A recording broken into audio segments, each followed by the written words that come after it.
Job చేస్తున్నావంట కదా, అది కూడా మానేయాలి. మా అమ్మ అట్లేం పట్టించుకోకండి, ఏదైనా నేను చూసుకుంటా. స్వాతి, అత్తయ్య ముందే చెప్పాను కదమ్మా 4 గంటలకు లేవాలని. ఇల్లంతా క్లీన్ చేశాక, స్నానం చేసి, పూజ చేశాక వంట చెయ్యి.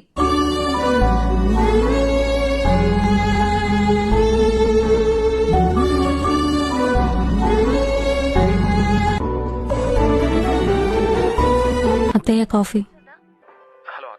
అబ్బబ్బా, ఇంత తీపా? ఇంట్లో ఉన్న చక్కెరంతా వేసేసావా ఏంటి? వెళ్ళి తక్కువ చక్కెరేసి కాఫీ పెట్టి తీసుకురా. అమ్మా స్వాతి, అబ్బాయికి ఆఫీస్ టైం అవుతుంది, టిఫిన్ పెట్టమ్మా. సరే అత్తయ్య. మీ అమ్మగారితో జాబ్ గురించి మాట్లాడుతా అన్నారు. ఇప్పుడు మాట్లాడతా. అమ్మా, స్వాతి జాబ్ చేస్తా ఉంటుంది. ఎందుకురా మనకు జాబు? చేస్తున్నావు కదా. అమ్మ చెప్పింది కూడా నిజమే కదా స్వాతి. బయట పని ఉంది, బాయ్ మా. ఏంటి నా కొడుకుతో రికమెండేషన్ చేస్తున్నావు? ఇంట్లో ఉండి తినడానికి ఏంటి రోగం? జాబ్ చేస్తుందంట జాబు. ఏ స్వాతి, లే. అత్తయ్య చాలా తలనొప్పిగా ఉంది, కొంచెం సేపు పడుకుంటా. టీ పెడుతురన్నాడు, పడుకుంటదట. పడుకుంటది. ఎక్కడికి రా? అలా సరదాగా బయటకు వెళ్తున్నా. రెడీ ఏముంది చెప్పాలి కదా. ఇదేనా నేర్పించింది మీ అమ్మా నాన్న? తను రానందమ్మా, నేనే తీసుకెళ్తున్నా. రా స్వాతి, చాలా బాగా షాపింగ్ చేశాం కదా, రేపు పక్కా మూవీకి వెళ్దాం. ఎరా నీకు బాగా డబ్బులు ఎక్కువైపోయాయి. పెళ్ళానికి బట్టలు షికార్లు తిప్పుతున్నావుగా. తిప్పు తిప్పు. మూవీకి వెళ్దామన్నారు, టికెట్స్ బుక్ చేశారా? మనం బయట వెళ్తుంటే అమ్మ ఫీల్ అవుతుంది.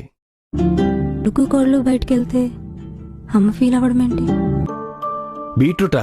నాకొద్దు, నేను తిన్ను. మీ అమ్మగారు చెప్పలేదా ఇది హెల్త్ కి ఎంత మంచిదో అని? ఏ ఉద్దేశంతో నువ్వు మా అమ్మ గురించి మాట్లాడకూడదు అంతే.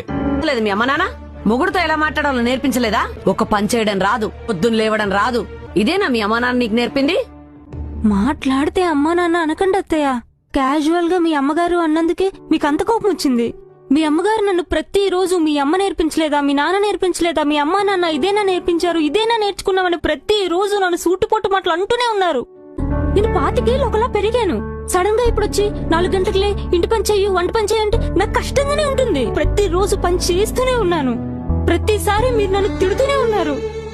కోడలు కొడుకు బయటకెళ్తే చూడలేరు, కోడలేమైనా కొనుక్కొని ఇంటికి తీసుకొస్తే ఫీల్ అయిపోతారు.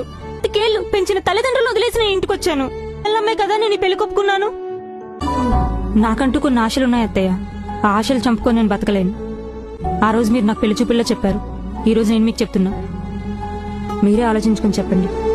25 ఏళ్ల ప్రేమని, అలవాట్లని అన్నింటినీ వదిలేసి ఓ అమ్మాయి మన ఇంటికి వస్తుంది అంటే ఆ అమ్మాయికి ఏ దారి లేక కాదు, మన కట్టుబాట్ల మీద ఉన్న గౌరవంతో. మనం కూడా తనని గౌరవించాలి.